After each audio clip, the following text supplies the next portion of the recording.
কিন্তু আপনি নিউ মার্কেটের রাস্তাটাই দখল করে নেবেন, মোটর সাইকেলও যেতে পারবে না, রাজাবাজারটা বেহাত হয়ে যাবে, খিদিরপুর মেটিয়াবুরুজে আপনি যা খুশি করবেন।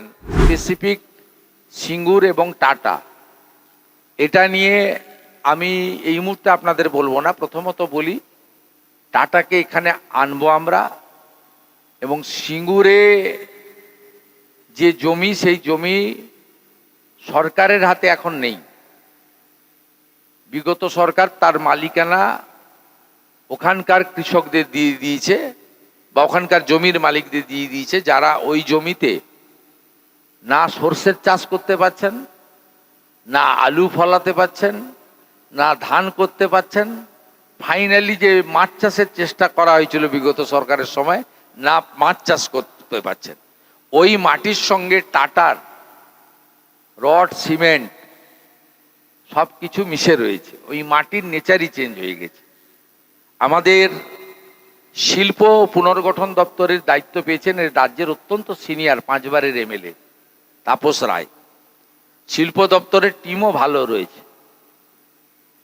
ইতিমধ্যে আমার কাছে বহু প্রকল্প এসে গেছে।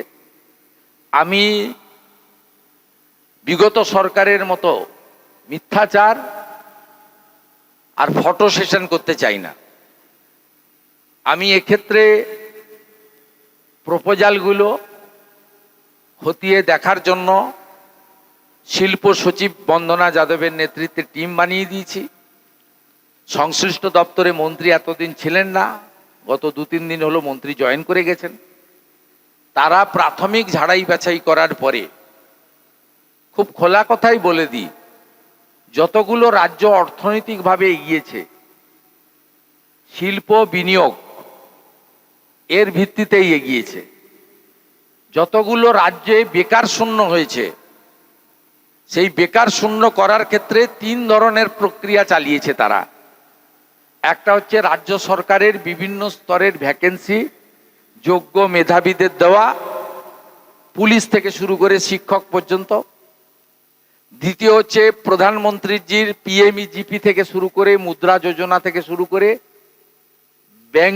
ব্যাংকিংয়ের ক্ষেত্রে রেগুলেশন ঘটিয়ে ছোট এবং বড় ব্যবসায়ীদের ব্যাংকিং সুবিধা পাওয়ার মধ্য দিয়ে, এবং বেকার যুবকদেরকে সাবসিডি ওরিয়েন্টেড যে সমস্ত বিজনেস রয়েছে সেগুলোতে সাপোর্ট দিয়ে পিএমইজিপি সহ সেখানে একটি কর্মসংস্থানের দিগন্ত উন্মোচিত করা। থার্ড হচ্ছে হেভি ইন্ডাস্ট্রি এবং এমএসএমই সেক্টর, সঙ্গে ফুড প্রসেসিং, হর্টিকালচার এবং ফিশারি সহ আমাদের অন্যান্য যে সেক্টরগুলোতে আমরা ছোট, মাঝারি এবং বড় প্রসেসিং ইউনিট, ইন্ডাস্ট্রি করতে পারি, তার মধ্য দিয়ে কর্মসংস্থান করা। এই ত্রিমুখী, ত্রিফলা যদি কার্যক্রম করতে পারেন, তাহলে কিন্তু আগামী দিনে বেকার সমস্যার সমাধান হবে। বাইরে চলে যাওয়া পরিযায়ী শ্রমিকরা রাজ্যে ফিরে আসবে, এবং এই রাজ্যের যে বেহাল অর্থনৈতিক অবস্থা, রাজস্ব বৃদ্ধির সাথে সাথে আমরা এগোতে পারবো। আর যে কোনো বড় ইন্ডাস্ট্রি এলে নিজেরাই পরিকাঠামোগত উন্নয়ন করে, সেখানে সেতু তৈরি হয়, ব্রিজ নির্মাণ হয়, রেলওয়ে কানেক্টিভিটি বাড়ানো হয়, ওয়ার হাউস তৈরি হয়, এমনকি মেডিকেল ফেসিলিটিও তারা অনেক জায়গায় করেন তাদের বড় বড় ইন্ডাস্ট্রির ক্ষেত্রে। আমি প্রাথমিকভাবে কিছু কাজ করেছি, কিন্তু এত তাড়াহুড়া আপনারা করবেন না। আমরা দেখে নিতে চাই, শুধুমাত্র মুখ্যমন্ত্রীর সঙ্গে দেখা করে ফুল দিয়ে ছবি তোলার জন্য তারা আসছেন না, প্রকৃতপক্ষে কিছু করতে চাইছেন। প্রথমত, বিগত দিনে তারা যদি গুড বিজনেস প্লেয়ার হয়ে থাকেন, ব্যাংক ফ্রড করেছেন কিনা, ল্যান্ড ফ্রড করেছেন কিনা, এবং তাদের বিরুদ্ধে কোনো ধরনের মানি লন্ডারিং সহ তদন্ত চলছে কিনা, এগুলো দেখা আমার প্রাথমিক কাজ। দ্বিতীয় হচ্ছে তারা পশ্চিমবঙ্গে জমি নিয়ে রেখেছেন অথচ ইউনিট তৈরি করেছেন কিনা, আবার নতুন করে সম্পর্ক স্থাপন করে ওই জমিগুলো শুধু রক্ষা করতে চাইছেন কিনা। তৃতীয় হচ্ছে তারা আসছেন কাটসিমিট করতে, না ডেস্টিনেশন বেঙ্গল একটা নির্দিষ্ট পরিকল্পনা নিয়ে আসছেন যেখানে আমি তাকে 70 জমি তুলে দিতে চাইব। আপনি আগামী 22 তারিখের বাজেটে শিল্প সংক্রান্ত কিছু ইতিবাচক দিক আমাদের সরকারের দেখতে পাবেন। বাজেট যেহেতু গোপনীয় বিষয়, মন্ত্রগুপ্তির শপথ নিয়েছি, আগে আমি বলতে পারি না। স্বাভাবিকভাবে একটা আশার আলো আপনাদের দেখালাম, একটু সময় আপনারা দিন। আমার কাছে লিস্ট রয়েছে, বিজিবিএস করতে গিয়ে মমতা বন্দ্যোপাধ্যায় একটি ইভেন্ট ম্যানেজমেন্ট সংস্থাকে মোট 635 কোটি টাকা দিয়ে গেছেন। 635 কোটি টাকা একটি ইভেন্ট ম্যানেজমেন্ট সংস্থাকে। এরও তদন্ত হবে, তদন্ত শুধু নয়, মামলা আমরা করব এবং প্রয়োজন হলে মানি লন্ডারিং যারা ইনভেস্টিগেট করে তাকেই হ্যান্ড ওভার করবো। আমরা ছাড়বো না, ছাড়ার জন্য তো মানুষ বসায়নি। পুষ্পাদের হালত তো দেখতেই পাচ্ছেন আপনারা। বিপর্ষী চট্টোপাধ্যায়, এবিপি আনন্দ। আর না ভাই, অনেক দূর যেতে হবে, গন্ডগোল হয়ে যাবে, ফিরতে পারবো না। নমস্কার, আমি বিপ্রসী চট্টোপাধ্যায়, আনন্দবাজার পত্রিকা।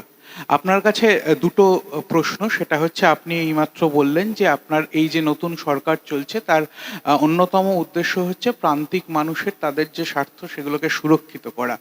এই যে ইতিমধ্যে আমরা দেখতে পাচ্ছি এখানে যে হকার উচ্ছেদের মতো ঘটনা ঘটছে, বারবার একটা কথা উঠেছে বিকল্প একটা ব্যবস্থা তাদের জন্য করা। এই সরকার কি তাদের জন্য কোনো বিকল্প ব্যবস্থার কথা ভাবছে? আর দ্বিতীয় কথা হচ্ছে, আমাদের পশ্চিমবঙ্গের একটা অন্যতম বড় উৎসব হচ্ছে দুর্গাপুজো। বিগত সরকারের আমলে কিছু আর্থিক অনুদান বিভিন্ন ক্লাবকে দেওয়া হতো, নতুন সরকারের পরিকল্পনার মধ্যে কি সেই আর্থিক অনুদানের বিষয়টি রয়েছে? এই দুটো প্রশ্ন আপনার। প্রথম প্রশ্নের উত্তর দিই, ফুটপাত দিয়ে হাঁটার অধিকার জনগণের রয়েছে, সেই ফুটপাতকে জবরদখল করার অধিকার কারণ নেই। যেখানে সরকারের ভ্যাকেট ল্যান্ড রয়েছে, যেখানে জনগণের প্রয়োজন নেই, সেখানে বৈধ অবৈধ যদি বসে থাকেন মানবিকভাবে দেখব। কলকাতার বড় বড় চওড়া রাস্তা, জনগণকে হাঁটার জন্য ফুটপাত, এটা কারো হাতে দেওয়ার অধিকার আমাকে কেউ দেয়নি।